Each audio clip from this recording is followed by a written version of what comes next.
बड़ा सवाल ये कि हरिद्वार में हमने देखा किस तरह के बयान सामने आए और उसके बाद मामले दर्ज किए गए, एफआईआर हुई, लेकिन सीख क्यों नहीं ले रहे हैं? जिस तरह का चुनावी माहौल है उस तरह के माहौल में इस तरह के बयान देना, क्या ये भड़काने वाले बयान नहीं है?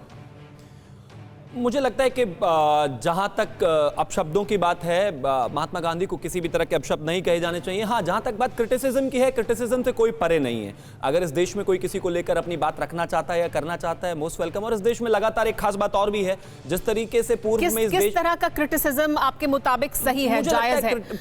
ये क्रिटिसिज्म जायज है कि आप 5 बच्चे पैदा करिए, ये क्रिटिसिज्म के दायरे में आता है? क्रिटिसिज्म नहीं, अपने राष्ट्रपिता की बात की थी, मैं उन पर कह रहा था। मैं कहता हूं कि भाषा किसी के लिए भी गलत मतलब गलत।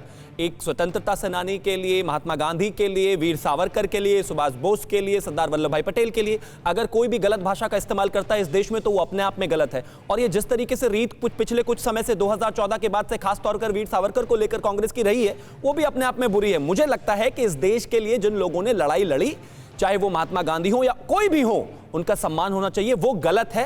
हाँ, जहां तक बात, कुछ और भी बातें उन्होंने कही, जैसे मेरा सवाल आपसे कुछ और था। मेरा सवाल आपसे ये था कि आपको लगता है कि इस तरह का माहौल जब हो, जब चुनावी माहौल हो, जब वैसे तो ये बयान कभी भी दिया जाए तो गलत है, अगर इस तरह के बयान दिए जाएंगे, महात्मा गांधी के लिए दिए जाएं या समाज में एक तरह का भेदभाव पैदा करने की कोशिश की जाए या लोगों के बीच में या उनके मन में किसी तरह का डर पैदा करने की कोशिश की जाए, कभी भी नहीं दिया जाना चाहिए। लेकिन अभी जो माहौल है प्रदेश में, उसमें जब इस तरह के बयान दिए जाते हैं, उससे क्या और ज्यादा माहौल खराब नहीं होगा? क्या आपको लगता है ये भड़काने वाला बयान है या नहीं है? मेरा मानना है कि किसी भी तरफ से इस तरह की बयानबाजी होना अपने आप में गलत है। अगर मुसलमानों की तरफ से ये बयानबाजी है, गलत है। हिंदुओं की तरफ से ये बयानबाजी है, गलत है।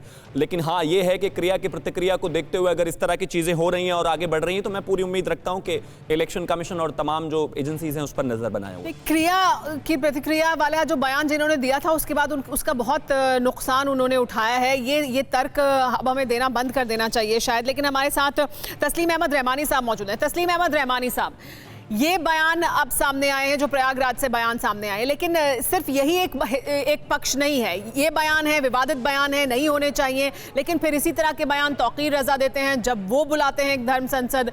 इसी तरह के बयान हम हरिद्वार में सुनते हैं। तो ये कब सिलसिला रुकेगा और क्यों ये सिलसिला जारी है कि एक दूसरे को इस तरह के बयान देकर भड़काने की कोशिश है, चुनावी माहौल में किसी को फायदा पहुंचाने की कोशिश है? क्यों है ऐसा?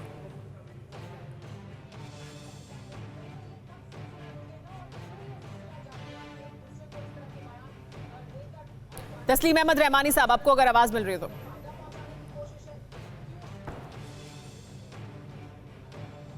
देखिए, ये 80 आप मेरी आवाज सुन पा रही हैं? जी जी, आपको मेरी आवाज आ रही है?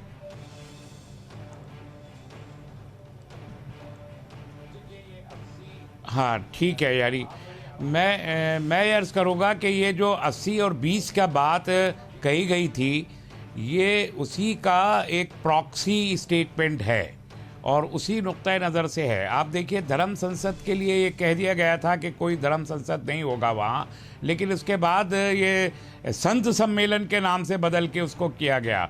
तो अब जाहिर है कि अब संत सम्मेलन को भी कहना पड़ेगा कि इलेक्शन तक ना किया जाए। तो ऑब्वियसली तो इलेक्शन के पेशे नज़र है और सिर्फ इतना कहना काफ़ी नहीं है। मेरा ख्याल है तौकीर रज़ा का आपने जिक्र किया, तौकीर रज़ा ने कोई धर्म संसद नहीं बुलाया था, उन्होंने नौजवानों को बुलाया था। और ये इसलिए बुलाया था कि अगर कुछ लोगों ने ये कहा था कि 20 लाख लोगों को कत्ल करना है, तो उन्होंने 20,000 को बुलाया था कि लीजिए हम हाजिर हो गए हैं, हमको कत्ल कर दीजिए। तो वो तो कोई धर्म संसद नहीं था। लेकिन ये तस्लीम रहमानी साहब, लेकिन तस्लीम रहमानी साहब, लेकिन आपको नहीं लगता कि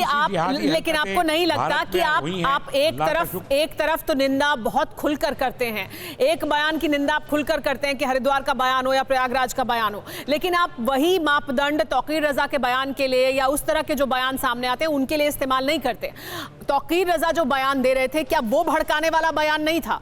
तौकीर रजा जब ये कह रहे थे कि हम भी देख लेंगे या हम यहाँ पर मौजूद हैं, देखिए अच्छा अब आप बताइए, तो वो जो बयान दे रहे थे वो भड़काने वाला बयान नहीं था और वो चुनाव के मद्देनजर नहीं था। इस देश के उसूल, संविधान, इसके देश के डीएनए के खिलाफ है। मैं एक मानता हूँ ये बात। कोरोना धर्म नहीं देखता, जात नहीं देखता, अमीर गरीब ऊंच नीच नहीं देखता कोरोना। कोरोना सिर्फ मौका देखता है, लेकिन आप उसे मौका मत दीजिए। बस इतना कीजिए, जब कभी दफ्तर से, बाजार से घर लौटिए तो इतना ख्याल जरूर रखिए कहीं आपके साथ कोरोना आपके घर तो नहीं जा रहा। भूलिए मत, कोरोना अभी जिंदा है।